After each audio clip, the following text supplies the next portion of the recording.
Video എടുക്കാൻ വേണ്ടി പോയതായിരുന്നു. മരമണ്ടേ കയറി താഴെറങ്ങാൻ പേടിച്ചിട്ട് അവിടെ തന്നെ ഇരിപ്പായിരുന്നു. ഒരാൾ അവിടെ കഠിന പരിശ്രമത്തിലാണ് കുളത്തുനിന്ന് വല്ല പൂവും കിട്ടുമോ നോക്കാൻ വേണ്ടിയിട്ട്.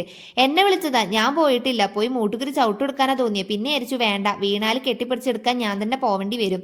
അവസാനം പൂ കൊണ്ടുവന്നപ്പം എനിക്കത് വെച്ച് റീൽ എടുക്കണം. അപ്പൊ അവൻ പറഞ്ഞു വളരെയധികം നല്ലൊരു സ്വഭാവമാണ് എന്നുള്ളത്. ഇതുപോലത്തെ സഹോദരന്മാർ നിങ്ങൾക്കുണ്ടെങ്കിൽ കമന്റ് ചെയ്യാനായിട്ട് മറക്കണ്ട കേട്ടോ. തിരിച്ചു വരാൻ നേരം വള്ളിയൊക്കെ പാടെ കാലിൽ കുടുങ്ങി. അല്ലെങ്കിലേ വള്ളിക്കെട്ടാണ് ഇങ്ങോട്ട് വന്നത്. ഏത് കഷ്ടകാലം പിടിച്ച നേരത്താണാവോ എനിക്ക് ഇങ്ങോട്ട് കയറി വരാൻ തോന്നിയത്. എന്റെ മുഖം എന്തിനാ ഇങ്ങനെ ചുളിക്കുന്നതെന്ന് വെച്ചാൽ മൊത്തം പൊടിമണലാണ്. എന്റെ പുതിയ ചെരുപ്പാണ്. ആ ചെരുപ്പ് വെച്ചിട്ട് ഞാൻ ആ പൊടിമണൽ മൊത്തം ചവിട്ടി ഉള്ളിൽ കയറ്റേണ്ടതെന്ന് ഓർത്തിട്ടാണ്.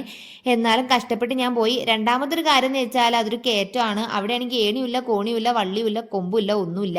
എങ്ങനെ മേലെ കയറുമെന്ന് അറിയില്ല. പിന്നെ ഇതുപോലൊരു ഫ്ലവർ നമ്മൾ ആ കുളത്തുനിന്ന് എടുത്തിട്ടുണ്ടായിരുന്നു. മണി പ്ലാന്റ് പോലെ വെക്കാൻ അറിയുമെന്ന് അറിയാൻ വേണ്ടിയിട്ട്. നല്ല ഭംഗിയുള്ള പൂവായതുകൊണ്ട് ഒരു റീലിന് ഒരു ഷോർട്സ് എടുക്കാന്ന് ചോദിച്ചപ്പോൾ മുമ്പിൽ ഇതേ ഒരു പട്ടി കിടക്കുന്നു. പിന്നെ കുറച്ച് റോസാപ്പൂ പറിച്ചു. അതിന്റെ ഫോട്ടോസ് ഞാൻ കമ്മ്യൂണിറ്റി ടാഗിൽ കൊടുക്കാം.